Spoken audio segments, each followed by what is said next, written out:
this journey of the wise men following the star is symbolic of the universal journey that all of us have to make. And in fact, it's the universal story of what life is all about and what the purpose of life is all about. And so what's going on inwardly is that the star represents the light which is seen at the spiritual eye. When we achieve Christ consciousness, we will achieve it at this point. So the spiritual eye, which is inside, it's, one might say, the projection of it's the positive pole of the sixth chakra, or it's the projection of light that resides in the spine.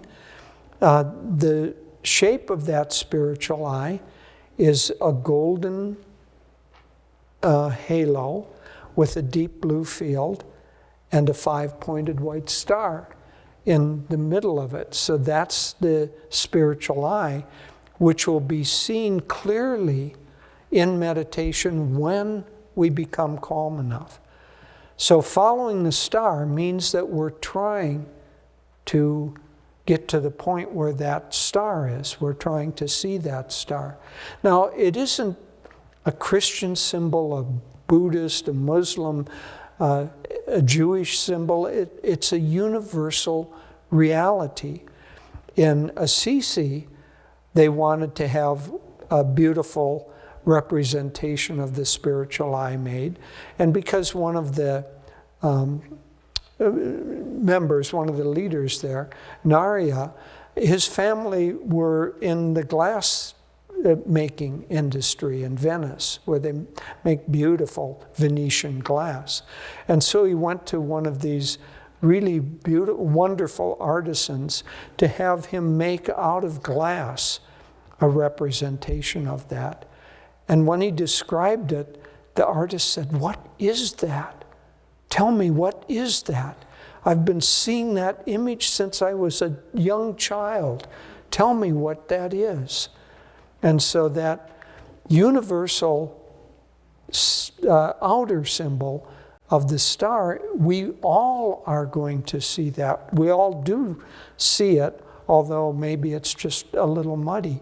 When we sit to meditate, we lift up our eyes, because the consciousness follows the eyes, and we look into the light at the forehead. That is the journey of the wise men, trying to make that journey toward the star. And so that arduous journey is again symbolic of our journey in trying to, with our consciousness, with our life force, reach to and merge with that star. Simply the journey of the spiritual path is simply this: to calm ourselves sufficiently to go into that great state. Now, I mentioned that it's the state of cosmic consciousness that Yogananda talked about in that beautiful, pivotal chapter. He ends the chapter by saying something very interesting. He said that as often as I was able to stop or calm the twin tumults of breath and restless mind, I returned to that state. And so one can say that the whole of the spiritual path is the journey to try to still the tumults of the breath, which represents the breath is our energy or our life force. And the reason that we breathe is because it's going outward. It's in, out, in, out. It's rhythmical and it's dual. But when we stop that breath, we're still alive. Our life force is still alive, but it's now completely contained within the deep spine, within our own true self. And when that happens, the restless mind begins to calm down. And then we perceive that light clearly. But just as Yogananda did in that chapter, we don't look at the light. We perceive that we are that light. And in that light, that's when we even have a glimmer of that light. That's the birth of the baby Christ consciousness within us. The searching for it, the yearning to go there, the willingness to make that journey, however long, however arduous it may seem, is the journey that every soul must ultimately make. And you and I are deeply, deeply blessed that we want to make that journey.